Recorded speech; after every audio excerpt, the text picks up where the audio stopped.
when it comes to his children, how much am I going to say? I'm not just going to blurt it out like I would to my friends. Mm-hmm. Or like you would in the past. Or like I would in the past. You're listening to the Nacho Kids Podcast, where we discuss all things step family related. Real stories, real people, real help. Your hosts are the creators of the Nacho Kids Method and the Nacho Kids Academy Step Family Coaching Team, Lori and David Sims. David. Yes, darling. It's almost fall. I know. I liked fall. It was probably my favorite time of the year. Well, fall and spring. Yeah. Until we got a pool. And now I don't want it to get cool outside. It's because it rained all summer. Yes. The one time we finally get a pool, it rains all summer. And I think we've been able to get in it like maybe 6 times. Yep. So sad. Yeah.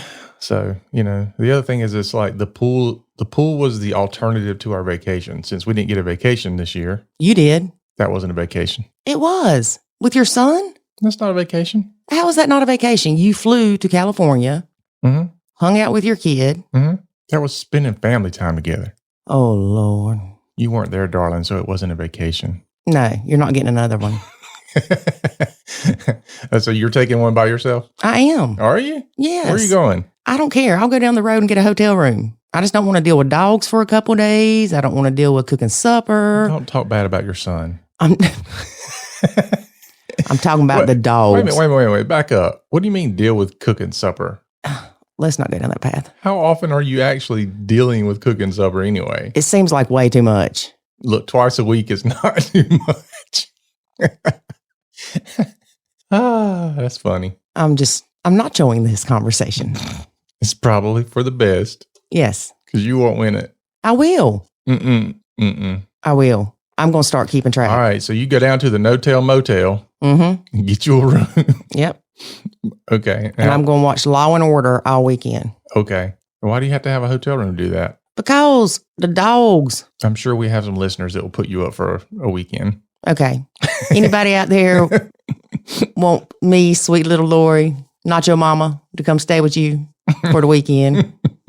Let me know, because I need a break.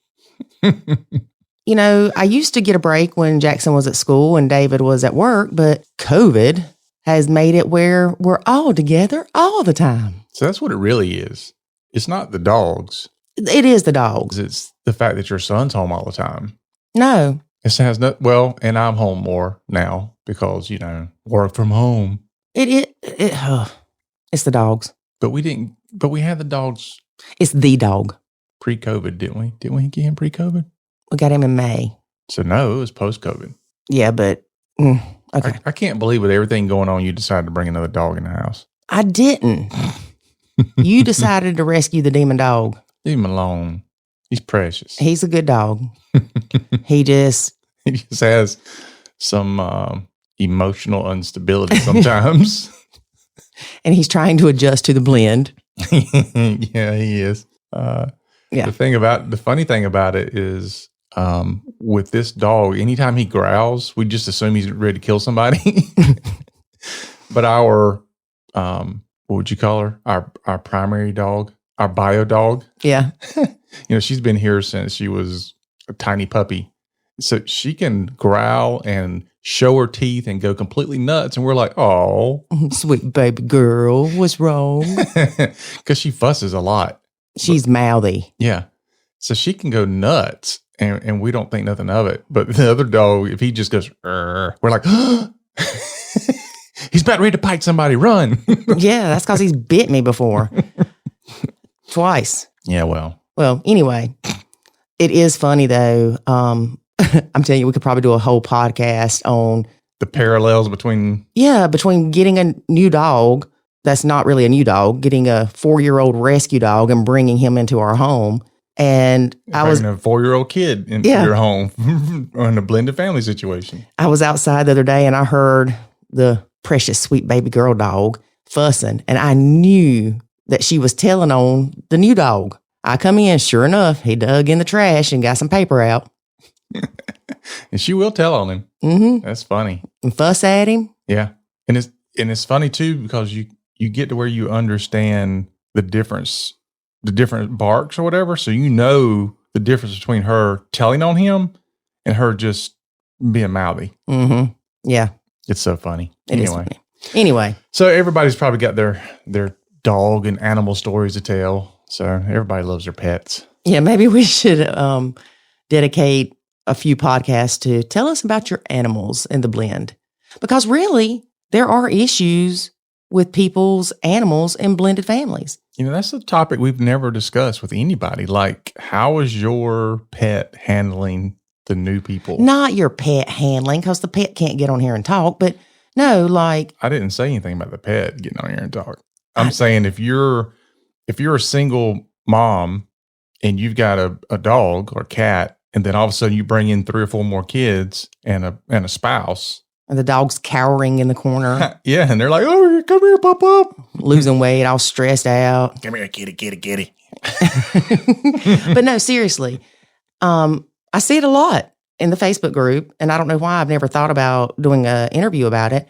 But say I had an animal, and we get together and we get married, and you don't like my dog, and your kids are mean to my dog, because most of the time people's pets are almost like their children. Mm-hmm. So yeah, there we go. Another podcast idea. It would be interesting. Yeah. All right. So now people are like, oh, I was already stressed out. Now my dog's stressed out. It's true. I mean, people have had to get rid of their animals because of the blend. Mm-hmm. Yeah. Depressing. Yes. Anyway. All right. We'll do a course on that. Yeah. We'll do a course on that and a podcast on that. All right. So who we have today? Well, wait a minute. We have to announce the winner of the Sylvia Krakauer Nacho Kids Academy Scholarship. All right. Well, before we do that, how can people apply for it? Because we still have a few weeks left. I've only got like 2 left. Oh, wow. Yeah. Okay. So if you want one of the few remaining Sylvia Krakauer Nacho Kids Academy scholarships for a free month to the Nacho Kids Academy. Right. I was about to say, which is a free month to the Nacho Kids Academy. Contact us at nachokids.com. Sounds redundant. Yes. Send us a short video of why you think that you should get the scholarship and a little bit about yourself. And it doesn't have to be your pretty little face. It can be just you talking. It can be a video of your dog cowering in the corner. Yeah. It can be anything. And just send us the link, like a Google Drive link or a Dropbox link or whatever, if the video is too large to email, and send it to us, and we will put your name in the hat. All right. Good deal. All right. So let's get to today's winner. No, I still hadn't told you who won. That's what I said. Let's get to today's winner. Oh, I thought you were going to say, see, you're not listening. Get to today's interview person. Okay. See, people, see what I put up with. Oh. Okay. Today's winner is Chelsea S. All right. Congratulations to Chelsea. Congratulations, Chelsea S. Please check your email for an email from Lori at nachokids.com telling you the next steps to take to enjoy your scholarship. Check your email for an email. Well, what else was I going to say? Why don't you go to the mailbox and see if you have an email? Where else are you going to get an email from? Okay, so check your email. Check your inbox. Okay, check your inbox. Golly. Let's not do the online, offline thing, David. All right. So today's guest, I have known for probably 13 years, I guess. Oh, wow. I met her in a stepmom group, and I have seen her go through a lot. Her first husband, they split up. She met a new husband. She met a new husband or a new man? She met a new man, Okay. a nerdy man, because she said she needed a nerd. And so then they fell in love. Because he was talking nerdy to her. Yeah, he was talking nerdy to her. And next thing you know, they get married. He's got 2 kids. She's got 2 kids. And they've had some blended challenges. And recently, I guess probably a little bit over a year ago, her first husband passed away. So that has added some stress to her daughter's life. Right. So anyway, let's get to listening to Peggy. All right. Good deal. So before we do, let's hear a little bit about the Nacho Kids Academy. There is a way to save your sanity and your relationship, and it's called the Nacho Kids Academy. In the Nacho Kids Academy, you will learn the skills and knowledge to properly nacho, techniques to handle step family challenges, ways to improve your communication, and much, much more. Visit NachoKidsAcademy.com and sign up today to join other step parents who are seeing the life-changing benefits of nachoing. Again, that's NachoKidsAcademy.com. Today we have stepmom Peggy. Hey, Peggy, how are you? Good. How are you? Doing good. So you have been in 2 blended families, correct? Yes, I have. All right. Tell us about the first one. The first one, when I met my ex-husband, his daughter was 6 and I didn't have any children yet. So I thought that was great. Mm-hmm. And then I had my own and it wasn't so great after that.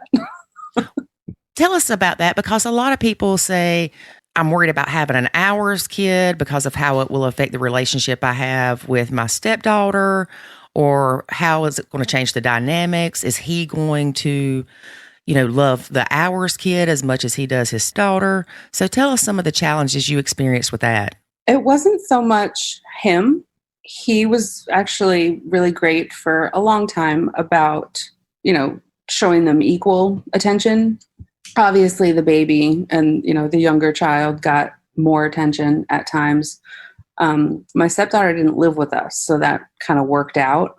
The issues came with, and hindsight's 2020, because she's 18 now, and I, in the last year, had an issue with her, and we haven't spoken. But hindsight, she never really wanted to have a sister, or a brother, and she wanted to have her dad all to herself. So that's sort of where the issues came, because she never wanted to spend time with my daughter, like only when she wanted to, kind of thing.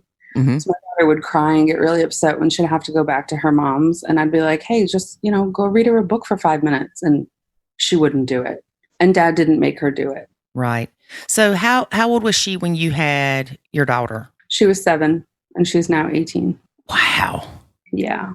All right. And then, so your daughter would get upset when the stepdaughter would have to go back to her mom's. Mm-hmm. And how often did you have her? It wasn't really, there wasn't sort of a set schedule or anything. She was over often, kind of just whenever she felt like it. I would say it was pretty much 50-50. Mm-hmm. But I feel like she would always go back to her mom's, like on a school night. I don't recall driving her to school too often. Right. So, but she was there a lot on the weekends, I think. And that was really to just benefit her mom in reality. Yeah. So did your feelings toward the stepdaughter change because she wasn't being attentive to your daughter or taking your daughter's feelings into consideration? Yeah. I mean, I caught her one time outside. They were sitting on the picnic table and I saw my stepdaughter take my daughter's shoulder. She was like 3 at the time, I think, and shook her. And I lost it. Oh, yeah. Because in a situation like that, she knew I wasn't out there, so she knew she wasn't being seen. I don't know what caused it, but it upset my daughter. So obviously it wasn't done in like good fun or anything. Mm-hmm. Yeah. So did you parent her? That's a good question. I believe I did, only maybe because I had to. I feel like her dad was working a lot. He was gone a lot during the day and into the evening. He was a tattoo artist, so he did as many hours as he could. Mm-hmm. I mean, I tried to get her to do things like put your folded laundry away, and it wasn't enforced. There were no chores because, if we don't do them, how do we expect her to do them? I'm like, oh, right. You don't understand. The process of raising children is to teach them how to be adults. Mm-hmm. Yeah. So you would try to quote, quote, raise her, but you didn't have his backing. Right. Did he have guilty parent syndrome, do you think? Yeah, I think he definitely did. And he actually raised her more than her mother. They were both drug addicts, not when I was with him, to my knowledge. He's no longer here. I think he had a lot of guilt because her mom wasn't around a lot when she was younger. And they were never really like together. So she would always say, I want my parents together. I wish my mom and dad were together, and had always hoped for that. So I think he felt badly. But he had always told me, you're the mom that she isn't. And he liked that, even if he didn't enforce the things I was trying to do. Yeah, because it was easy to get you to do them, so he wouldn't be the bad guy. Right. He never wanted to be the bad guy. So was her dad and his ex together when she was born and stuff? Yeah, they were together for a little while. I think it was more of convenience. I don't think there was any sort of at least on his part, any sort of loving relationship. Mm-hmm. There was a lot of arguing, and they were using drugs. So yeah. Do you think she remembered her dad and mom together, or it was just the dream of her parents being together? I think it was just the dream of them being together, and maybe she saw some photos every now and then. But I think it was just the dream of them being together. So your first husband, y'all split up, and you split up right after you had a baby, correct? Yes. My son was 2 months old when I left New Hampshire for Florida, and I already filed for divorce. You'd already filed for divorce? Yeah, the divorce he was agreeable. It just had to be signed off by the judge. So I was divorced 2 months after my son was born. Oh, so you don't have to wait a year? Mm-mm. Okay, because I know in South Carolina you have to, be separated for a year before you can get divorced, unless there's infidelity. No, actually, I couldn't say that there was infidelity, because then I would have had to bring her into the mix, and it just wasn't going to happen. So there was lots of reasons for the marriage ending, but no. And I've heard that before as well, that, courts make you wait, but I wonder if this judge in particular knew us because of his issues with the mother of his daughter. They had always gone to court. So I just wonder if he was like, all right, I'm going to give this one a free ride. Yeah, I'm not going to make her stay to go through all this. So you split up, and you eventually, you've got, at that time, your daughter was, what, 5? She was 5 when I moved to Florida, yeah. And a 2-month-old. Yep. And you met this guy. I lived at my mom's for a year. The 3 of us lived in one bedroom. I slept on a couch. My daughter slept on the other part of the couch. It was like an L shape. Mm-hmm. My son had a crib, and I had a TV in there, and that was it. And I swore. I had to go through. I didn't want the divorce. So uprooting my family, leaving my husband that I didn't want to leave, regardless, the universe works in crazy ways. I was being forced to leave a bad situation mm-hmm. because I wasn't going to do it on my own. So I had to kind of work through those emotions and those feelings on my own in a dark room, quietly crying to myself at night while my kids slept next to me. So you didn't want to get divorced? No. Did he? No. But it just wasn't working. It wasn't working. He had cheated on me while I was pregnant with my son, and I had agreed to stay. And long story short, I decided he wasn't putting in the effort that he said he would. So I just came to the realization one evening that I couldn't live like that. It wasn't fair to my kids. It wasn't fair to me.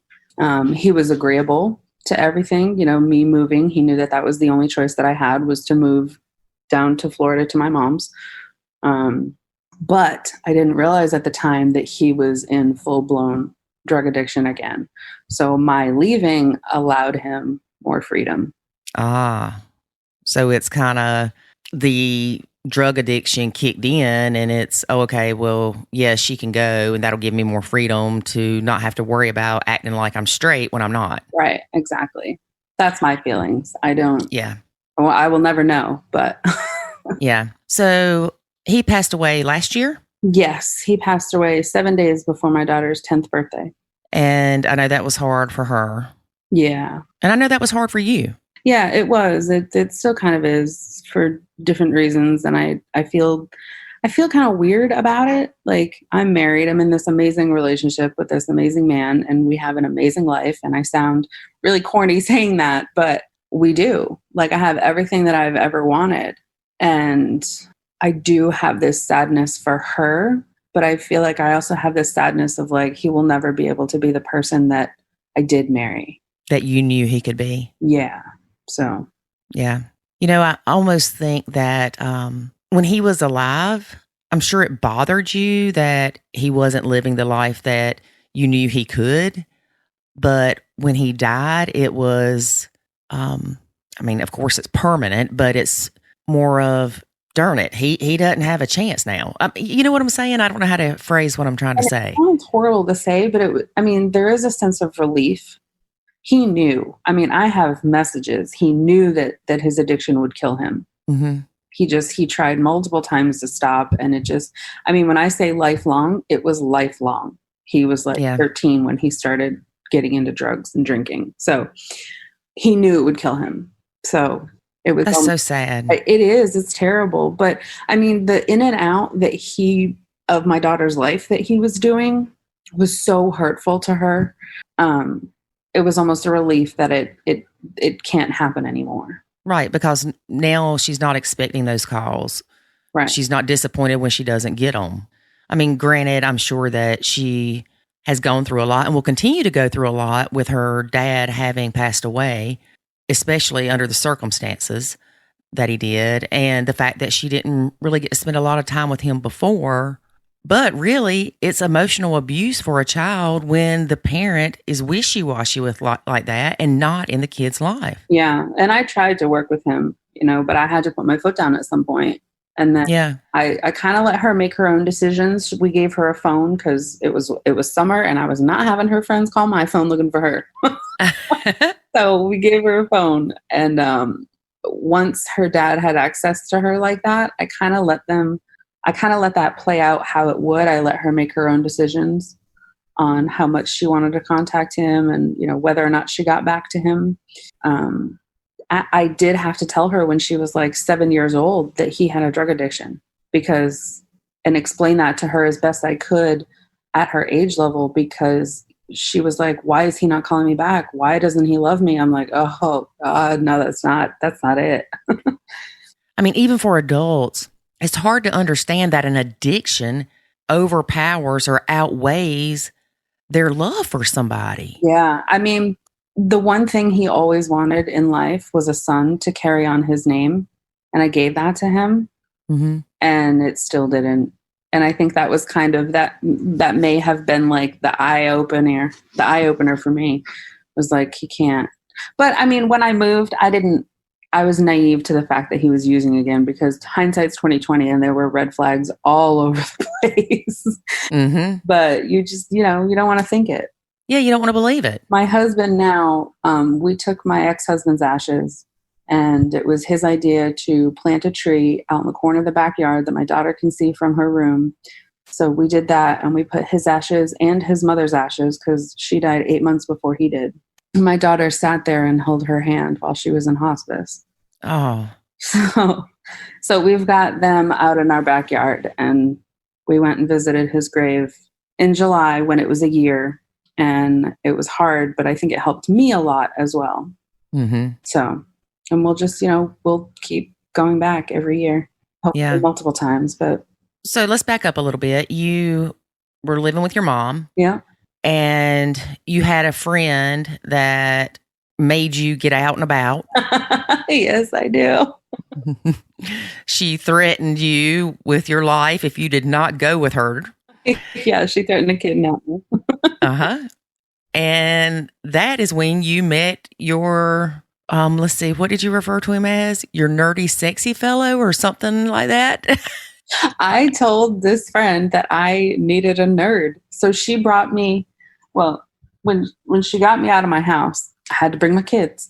But when she got me out of my house, she brought me to a drone race, because living with my mom, I wasn't really making a ton of money. So using gas money to drive anywhere was a big no-no in my mom's eyes. So my friend happened to be close by, 20 minutes. And she said, you better come meet me or I'm going to come get you. And she would have. And she would have. So, and I almost backed out too. I have a hard time meeting new people, but mm-hmm. I went and I said, you know what? I need a nerd. And the ongoing joke is now that I got the king of nerds because my husband actually owned a drone business where he created and designed and manufactured racing drones. And that was where my friend had taken me. Cool. So you met him, and I'm sure in the beginning you weren't thinking, oh, we're going to get married or, No. In fact, I didn't even want to date anybody that had kids, and come to find out he had 2. That's what I was getting ready to ask you. Yeah. So you see this nerd, you're attracted to him. Well, he was funny. I mean, funny will get me every time. How long was it till you found out he had kids? Was it kind of straight off the bat? Did y'all date a little bit? No, we were honest with each other up front. I mean, he knew I did because I had to take them everywhere I went. We had seen each other a couple of times at races, and then he had taken everybody out to dinner, including me and my friend and her husband and the kids, and after a drone race. So I knew early on, but I didn't meet them until we were actually dating for a couple of months. Okay. So how old were his kids at the time? 6 and 4. And it's a stepdaughter that was 6. Well, his daughter was 6, and then his son was 4. Yes. And what was his relationship like as far as visitation with the kids? Did he have them a lot, or? No, he and his wife were separated, but they had kind of paused the divorce or had just started it back up or something when I met him. I think when we had started dating, they had refiled for divorce. She had filed, they got back together. It was a big con move on her part, but he was done at the point that he met me. And he could ask for the kids, to see them. He wasn't living with her. And if they were available, he could for a few hours. But once she found out about me, it was no go. You can't see them. She didn't want that. Right. Okay. So I know this part. She wanted to get back together with him to buy a house to live in the neighborhood of her boyfriend, correct? Yes. She wanted, my husband and his ex-wife are both from Brevard County in Florida, and her boyfriend, she called her high school boyfriend, still lived in Brevard County, and they both lived across the state over on the Gulf. So she agreed to get back together. I want you back. Let's move to Brevard was her con so that she could see her boyfriend. She wanted him to agree to move across the state, move 2 businesses across the state, so that she could be with him. Y'all, that's some crazy stuff. But he figured that out. Yeah. And he's like, not going to happen. Yeah. I mean, he was going to move wherever she was because of the kids. And when we were together and she said, I want to move to Brevard, he's like, okay. It wasn't an issue. He clearly didn't know her husband. Yes. But yeah. So she finds out about you and she starts keeping the kids from him. She starts keeping the kids from him.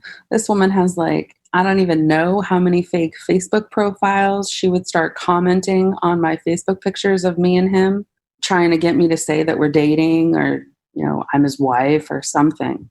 Oh, because the divorce wasn't final. Yeah. Okay. Did he have proof of her seeing the other guy? I don't think so. I think she admitted it at one point. Their divorce wasn't final until 2 years ago. Okay. So they went through a long divorce. That was long and drawn out and really nasty. And it wasn't because she cheated on him. That wasn't in the filing, right? No, not in the filing. No, it was long and drawn out because of business and businesses that were involved, and because she didn't want him to see the children at all. So she was trying everything she could to get him to not see the children at all. Were they seeing her boyfriend? Oh, yeah. They were living at his house. Okay. So once again, this proves my point that if a woman cheats on her husband and he goes and gets with another lady, she doesn't like that. And she's going to make his life difficult. But it's okay for her to be shacked up with the boyfriend. Oh, yeah. And have the kids around. Yeah. I'm telling you, I can always tell when somebody says, yeah, the bio mom freaked out when we started dating and, started keeping the kids away from him. I'm like, she cheated on him, didn't she? And they're like, yeah, how'd you know? It's like, I don't know why it's that way, but it is. It's like. That's so funny. I mean, not funny, but yeah. Yeah, it is funny. I know what you're saying. When did she start letting you be around the kids? The judge told her she needed to. I'm not even kidding. Like, that's not entirely true. She would allow him to have them on like Sunday from like 1 to 5.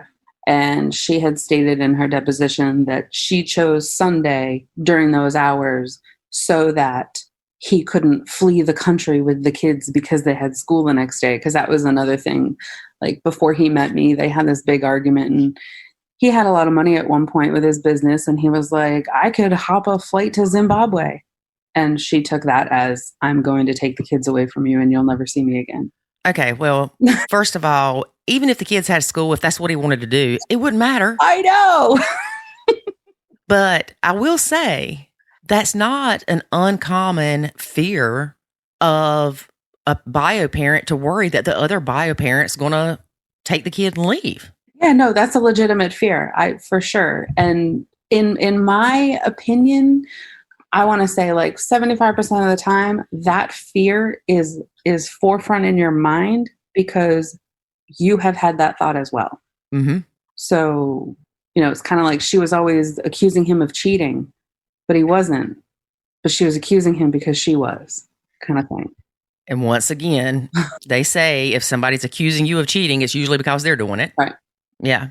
So all you cheaters out there, don't accuse your other one or they're going to know. Or stop cheating. Yeah. Or stop cheating. Yeah, we could have a whole podcast on cheaters, that's for sure. Oh, for sure. Yeah. And it's simple. If you don't want to be with the person you're with, leave. Yeah, it's pretty simple. And I mean, if you want to be a hoe dog and sleep with everybody, don't ever get married or don't end up in a relationship. Yep. Make it known, straight out the gate. Be like, look, I love you or I like you, but I'm still going to sleep with other people. I mean, it's funny, and not to bring him up again, but my ex-husband told me that when I found out he had cheated and I confronted him and I wanted to work it out, he was like, but I'm going to do it again. I'm like, what? What? Yeah. He goes, I can't promise you that I won't because I wasn't supposed to begin with, but I did. So who's to say that I won't do it again in the future? I clearly can't control myself, kind of thing. I'm like, all right, well. Well, I mean, there's that other saying, when people tell you who they are, you need to believe them. Yeah. I just thought it was kind of funny. I mean, who's that? Well, I mean, he told you, girl. He told you.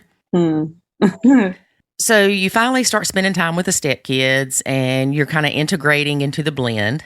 Yes. I mean, I will say that like her keeping the kids from him for so long really was like a saving grace because it allowed him to learn how to be with my children, my daughter more specifically, because my son was a year old.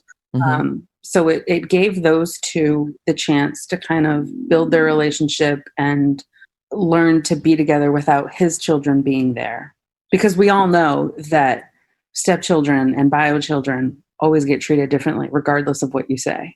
Yes. So his kids not being here during that time allowed their relationship to flourish without, she can do this and I can't do this and blah, blah, blah, blah. Yeah, but that came later. It came later, yes. More to come. But he already was able to create a little bit of a bond with your kids. So it wasn't like he was trying to create a bond with them while they were struggling with the blend. Exactly. Yeah. Now, your son looks at him as his dad, though. Oh, yeah.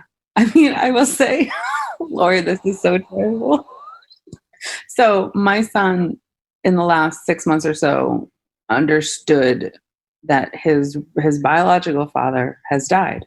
And we kept it from him for a little bit because he was really young and I didn't think he would understand. But now he's been to the cemetery. We talk about him. He asks questions. He's got pictures of him up by his bed.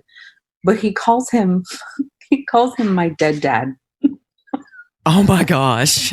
So it's terrible. But there's no other way for him to say it, I guess.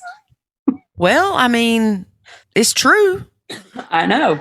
And, you know, at his young age, he's not going to go, my deceased father. No, or, I mean, you know. At one point, he was saying my old dad.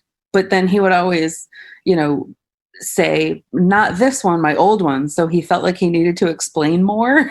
Mm-hmm. Well, it's pretty cut and dry when he says my dead dad. Yeah, we probably shouldn't be laughing, but it is kind of funny. I'm sure he's laughing, so. Oh, yeah. Yeah. Now, he didn't really get to see his dad much, though, did he? No. My ex-husband held him in the hospital once, and then I think he probably saw him like a total of five or six times before he died, really, because I lived down here and he lived up there. Mm-hmm. Yeah. So your son has zero memories, really, of his dad. Yeah. But he knows that your husband now is not his real dad. I guess he does. Yeah. Or he knows that it's his alive dad. Yeah. All right. Your son's young, and your now husband is kind of took over the dad role with him. Yeah. And your daughter, she doesn't really have anything to do with her dad at the time. But do you see a difference in how he treats your son versus your daughter because of your son being so young when he came in his life? God, that's such a hard question to answer because it's a boy and a girl as well. Like that's true. There's a difference in how he treats his son and his daughter. I just think that he and my daughter really do have a special relationship, and especially now since her dad has died. Mm-hmm. I think it's changed and for the better. But I think their relationship is very special and different than he has with everybody else. Right. Because she's a very smart little girl. I know that. So she could be looking at this as, you know what? He doesn't have to treat me as a dad, but he does. Yeah. Yeah. What are your challenges with the stepkids versus your kids? Do you see a difference? I know you do. In how he treats his kids versus your kids? Yes, but I will preface this by saying that he and I have a very good, open communication relationship. We came to a huge bump in the road, I want to say like maybe a year and a half, 2 years ago, where I was ready to leave. And I think that really opened his eyes to our situation and what he wasn't doing and what he was doing and what I was doing and what I wasn't doing. You know what I mean? We all kind of go through this in a blended family. But it's been pretty great since then. Okay, so since then, he has stepped up with his son. His son, in my eyes, is very difficult to a certain extent. He's 9 and he has autism, but he's high functioning. Mm-hmm. He and my daughter are actually a lot alike. Like when it comes to giving instructions for things, we have to be really specific and only give a couple. But my 5-year-old, you know, I say, go get ready for school. And he's got his clothes on, his socks and shoes, his teeth are brushed, his hair is brushed. He's done everything. Yeah, you can just say, go get ready for school, and he knows what that entails. Whereas with the stepson, it's go put your clothes on, go brush your teeth. Yeah. And like you said, you can't tell him a list of 10 things. No, because he'll do the first one and the last one. Right. So is he stricter on your kids than you feel like he is with his kids? Yes and no. If we had this conversation 2 weeks ago, I would say yeah. But most recently, I believe he has noticed that, well, I mean, we've all been home for 6 months, right? We've all been. Mm-hmm. Okay. So during those 6 months, we had his kids 1 week on, 1 week off. We also got a new puppy at the beginning of quarantine.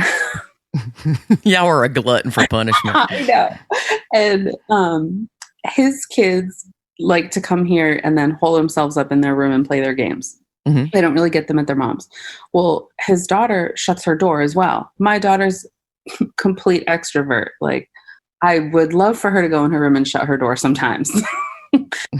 But she had also taken it upon herself to, know when the dog needs to go out, because I have a job that I need to be in the garage working with him sometimes. So she took it upon herself, knowing that this is something that has to be done. But then she's the one always doing it since his daughter is in her room. And most recently, the two of them had an issue, and his daughter was texting him, and I don't even know what happened, but he came home and completely yelled at her. He yelled at her for always having her door shut, not being part of the family, and, you know, not taking responsibility for anything. And said, you know, I'll take this gate down, because we have gates up for the puppy, and took the gate down that blocks off both their bedrooms and the bathroom, and said, there, now you'll know when she has to go out, because your door's open and the gate's gone. There you go. Now the gate went back up at night, and the door has since, you know, been put back on. But he mentioned last night, actually, that he said, I've seen more of you in the last 2 days than I have for like 6 weeks. I think you took what I said to heart, because he specifically said, if I'm not on your side, then there's a problem. Yeah. So is she helping more with the dog now? She's helping more. Yeah. But I think what has made the difference is simply our communication. I mean, I have to pick and choose my battles. I have to choose how I say things when it comes to his children.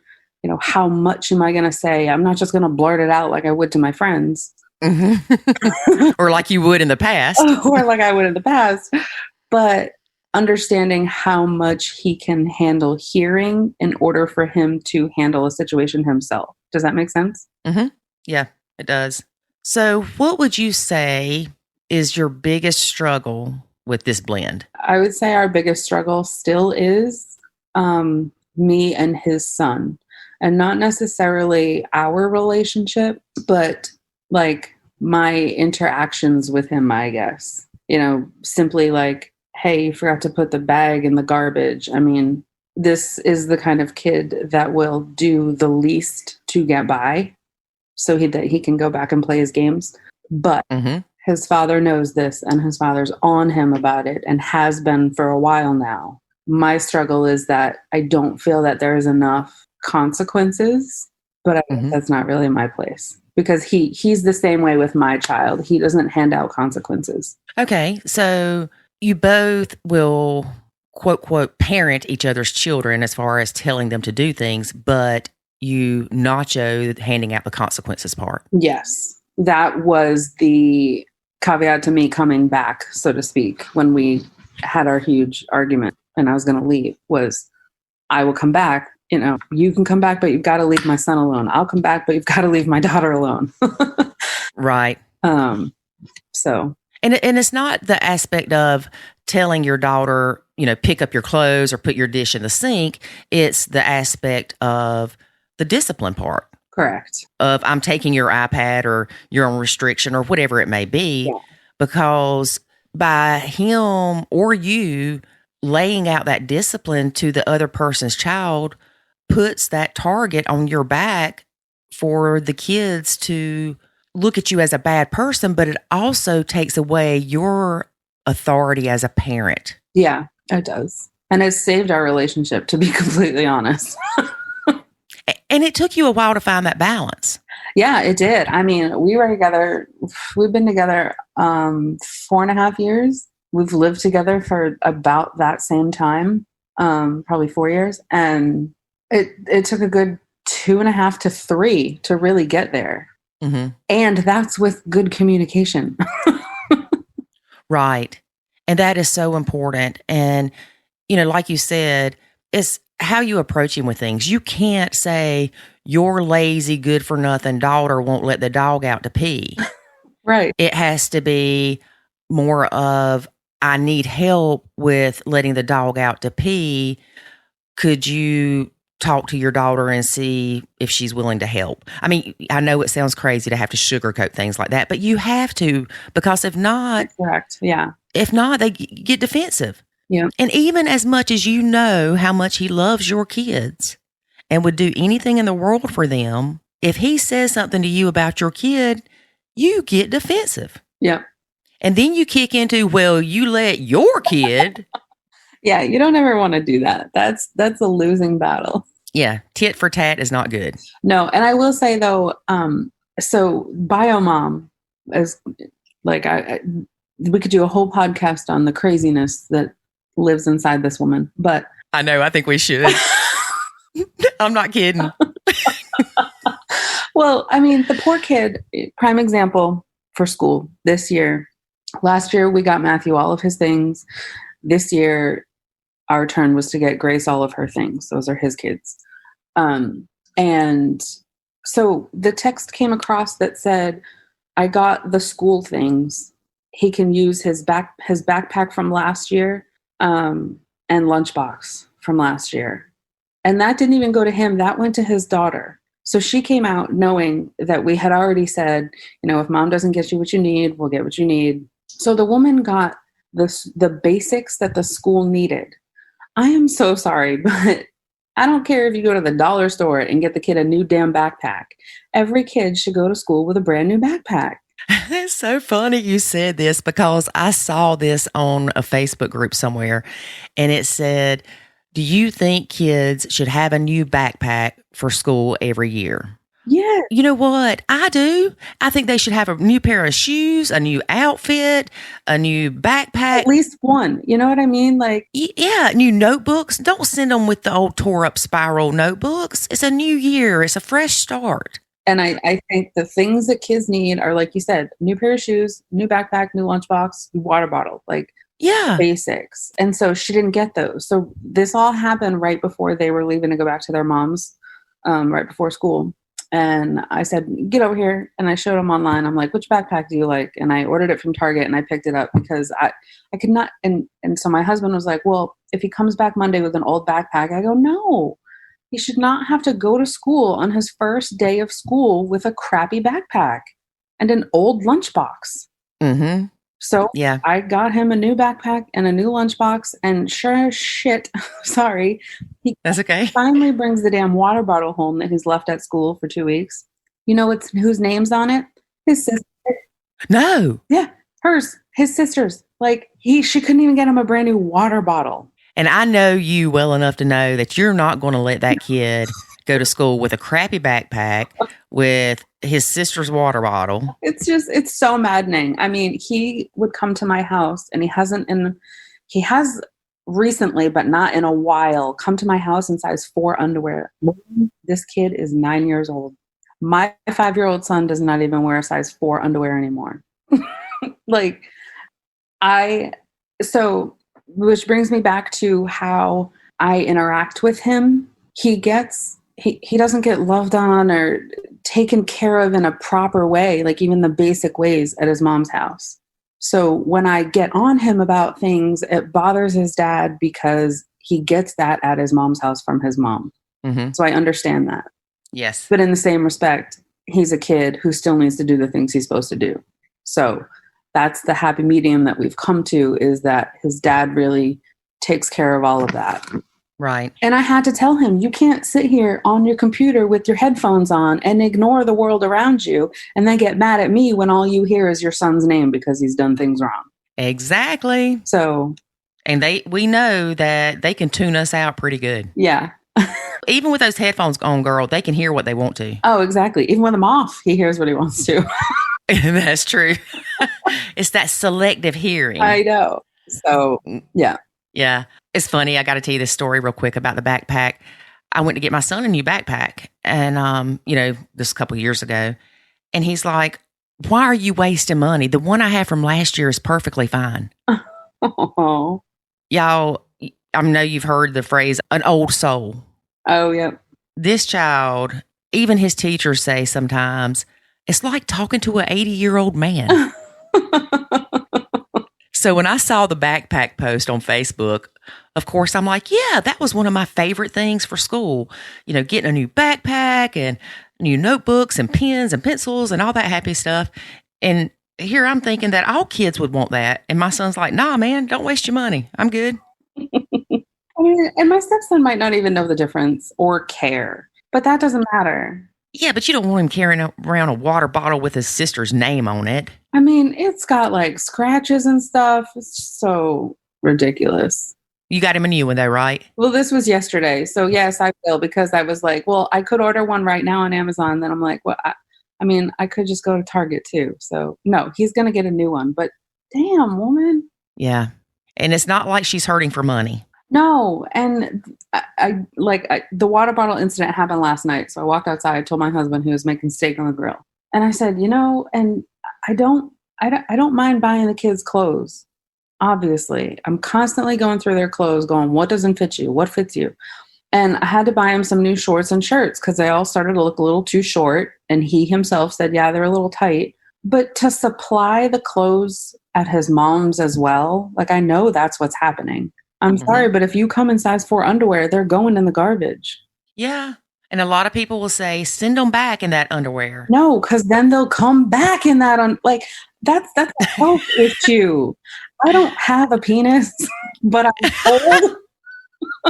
I'm told that if you confine it, it can have lifelong restrictions. I don't know, girl. I'll believe you on that one because I have never heard that or researched it. And tighty whities, look it up. I will. Are not the best thing for a man, is what I've heard over the years. Well, get your little stepson some boxers. Oh, he's too particular. He still has to wear them, but I get him big enough. Yeah. He won't wear boxers. I got my son wearing brief shorts, though. They're super cute. So now my son walks around the house in a t-shirt and his underwear. There you go. Now, does the bio mom do the same thing with the daughter, with her daughter? Oh, no. She'll get her new clothes. In fact, recently she had come to me and was like, oh, yeah, mommy and I went through all my clothes. I'm like, did you go through Matthew's? She's like, no. No, he can still wear those. They're only a size 2. She's old enough, though, and has spent enough time with us to understand that whatever she hears at her mother's isn't necessarily true. And that yes, I'm not an evil person. And I just want to make sure you guys have clothes that fit you. That's all. And that's something that we realize the longer we're in this blend is we don't have to tell the stepkids how the other bio parent is. They will figure it out. Kids are not stupid. No, they're not. And she will love her mama. She will defend her mama, but that doesn't mean that she doesn't realize the differences in how her mother treats her and her brother, or the differences in how her mother parents versus how her dad parents. Oh, I mean, I think she will have issues with her, though, and she may not defend her all the time. She, I guess, recently put them both on a scale and told my stepdaughter, like, you're getting a little chunky. You need to go on a diet. Well, this girl is 11 years old, and she's perfectly healthy. So one of the last weeks she was here over the summer break, she's like, I'm eating all the mac and cheese I can because when I go back to my mom's, it's back to salad. I'm like, now she's going to be binge eating. I mean, it's the mental problems this woman is causing. And I'm glad we have them 50-50 so that she can at least live a semi-normal life. Right. But the fact that she has to be one person at her mom's and can be herself here. I mean, I'm sure she's herself to a certain extent, but I've heard stories. I know her mom, like, she has to act a certain way at her mom's. Yeah. She has to do all the chores at her mom's. She was washing the window here, right? So my husband said, hey, girls, wash the window. One wash the outside, one wash the inside. Okay, well, they were done. And I was like, well, there's still some on the outside, Grace. You missed some on the outside. Well, she gave me a little lip back, which I didn't like. And I mentioned to my husband. And then he got mad at her because she was doing the whole window over again. And he goes, did she say do the whole window? No, well, I didn't see what she was talking about. He's like, well, did you ask? Yeah. She's like, no. He's like, we are not your mom. You can open your mouth and speak and say, I'm not sure what you're talking about. Can you show me? Yeah. I'm not even kidding, Lori. They literally do not do that. Now, my daughter would be like, Mom, I have no idea what you're talking about. Yeah. But they don't. Like, we had to teach his son how to tie a knot at 7 years old.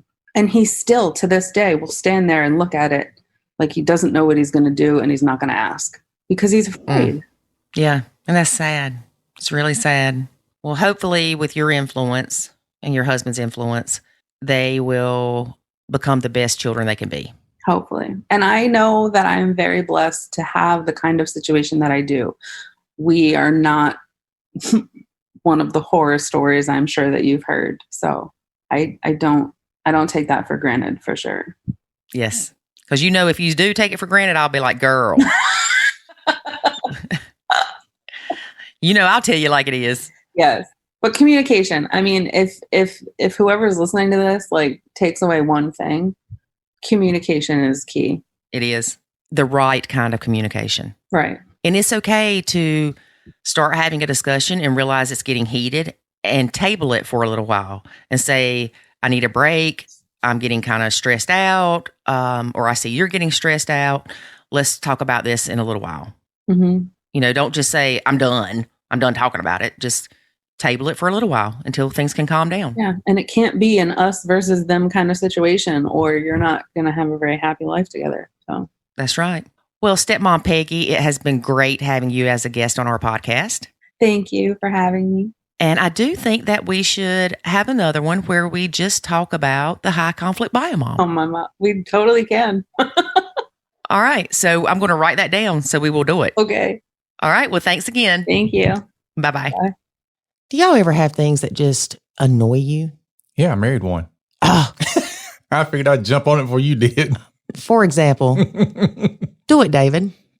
Take a drink of your coffee. All right, let me get closer to the microphone here. You don't have to get close. Oh my gosh. Oh, got to use those nacho tools. So what is it? Is it the... It's the whole sound, even the drinking part. Oh, but when your darling son's sitting at the table. My sweet baby boy. You sound like a hog at the troughs. I don't know. Some days it bothers me more than others. What? Your son or me? Yeah. Yeah. Yeah. Well, yeah. Yeah. I think it's some weeks. I won't say why, but you can probably guess it. Yep. And it's one of those weeks, y'all. It is one of those weeks. So anyway, what do you do when your significant other is drinking coffee and the sound of the It's not that bad. And the is so loud and it's all you can focus on? It's only that loud to you because you have headphones on. No, dude. And we have microphones in front of us. It's loud all the time. It is not. You don't know. You don't hear. You hear it inside your head. I hear it amplified.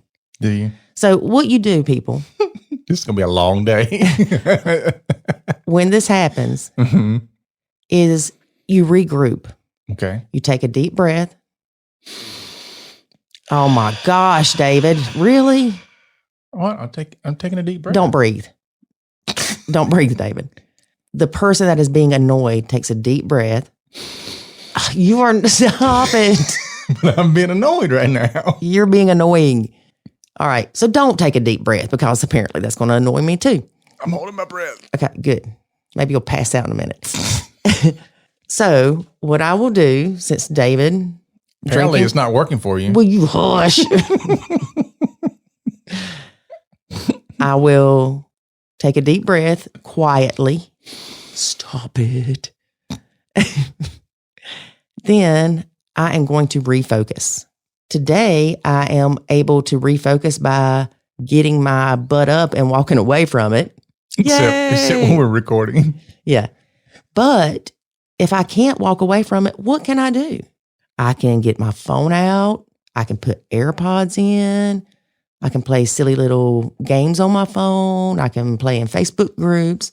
Something to distract me from that annoying because if I focus on that, that's all I'm going to hear. It gets bigger and bigger and bigger. Mm-hmm. It's like that time we were in church. Oh, Lord. This is so bad because this person behind me, the church hands out the click pins. You push the bottom of them, clicky pins. This person behind me during the whole service, click, click, click, click, click, click, click, click, click. Yeah, Lori's going to get one. Yes, during the whole service. And I look over there and I see this look on David's face. I am literally like shaking from the inside, like I'm about to turn around in church and break this person in half. Well, and the funny thing is, I didn't notice the clicking until he brought it to my attention. And then that was all I could focus on. I noticed it like within the first few minutes of being there. So by the time we was ready to leave, I was like, And on the piece of paper where it's, your prayer request, David told the church to quit giving out clicky pens. I sure did. They never emailed us about that. It was crazy. And I'm trying not to be one of these people that's, turn around and stare at him like, would you stop? Maybe I should have done that. I don't know. But, I try to be nice to people, but that was, But what's funny is if David would have gotten up, went to the restroom or something, and came back. I wouldn't come back. He more than likely would not have noticed the clicking. Yeah, unless all the way to the bathroom and all the way back, he's going that clicking, I'm going to kill those persons, whatever. Yeah. I would have still noticed it. But you can change your focus. It's like having some kid in the movie theater kicking the back of your chair or somebody smacking on popcorn. Just stuff like that. You know what I'm saying? It's like you can't not focus on it once you focus on it. Yes, you can. That's why we give people tools to learn to change their focus. Exactly. But I tell you, it is a lot harder to ignore like being on an airplane or in a car and somebody kicking your seat than it is to ignore somebody smacking or. Yeah, kind of hard to get up and leave. But yeah, the point of it is the fact that when something like that starts bothering you. And you feel that little man inside going, I'm going to get mad. Right. But once you start focusing on that, it gets bigger and bigger and bigger. Mm-hmm. Which is why it's extremely important to train your focus on things that are positive. Train your focus? Mm-hmm. Okay. I've never trained my focus. I trained myself to focus. Okay. Well, look it up. Train your focus. I'm going to go train my focus today. We're going to do 5 laps around the house. And all right, never mind. Go ahead. Right. You don't know the meaning of the word then. Okay. You can Google that later. All Are right. you saying I'm ignorant? In this particular word, yes. Oh my gosh. There are other meanings to the word than what you think. Did y'all see what I just did though? Yeah. Don't you drink out of that cup. I took what he said and I turned it around and said that he was saying I was ignorant. See, we do that a lot too, people. You just swallowed and it got on my nerves. All right, David, that's enough. These people are tired of hearing you make these noises and whatever. So anyway, if you would like to learn the tools to deal with an annoying husband, join the Nacho Kids Academy, where we will teach you the tools to not just have a better blend, but a better life. Don't laugh so hard, David. Now you know why she knows so much about how to nacho. Because I have to do it every day. And I'm just keeping you sharp. And you can nacho your husband. I'm teaching you to train your focus. Sorry, Sylvia, if you're listening. I know you don't agree with that. You can nacho your in-laws. You don't agree with it, but you ain't married to me. Hey, you know what? That's what it is. If Sylvia was married to you, she would understand. She'd be like, I totally get it now. Yes. All right, David, let's let these people go. Enough of your yabbering. Enough of your shenanigans. Is yabbering a word? It is now. It is. So just like nacho. We made that one up. So while you go and look at the other definitions for the word train, thanks for listening to folks. Choo choo. Chugga, chugga, chugga, chugga, chugga, chugga. We hope you come back next week. Okay, so here we go. Have a good week. And remember, we'll be here next Friday to do some more nacho stuff. And I'll bring my coffee in. No, you won't. And we'll have a conversation. Nope. No drinks allowed in the recording area. All right. And, okay, so before we end, what about your month of men? Have you got that all lined up? Are you ready to announce that yet? No. I mean, I'm working on it. We are going to have a month of men on a podcast. And it may actually turn into a couple months of men. Yeah. That's what we're hoping for. We're thinking about doing a calendar. No, we're not going to do a calendar. Why not? Have you seen the calendar where the men... You're thinking about Marty in his fire suit. No, have you seen the calendar where the men are doing poses like they're pregnant with their beer bellies or something like that? Yeah. Is that what you're going to do, David? Yep, that's exactly what I'm doing. What month are you going to be? I don't have a beer belly, but I could have one. Yeah. All you got to do is drink a beer, and we'll call it a beer belly. Don't you look at my stomach. All right, y'all. Really, we got to go now. Like, really, we got to go now. All right, we'll see you next week. Don't forget, life is good when you nacho. Thanks for listening to this episode of the Nacho Kids Podcast. Find us online at nachokids.com. Until next time, remember, life is good when you nacho.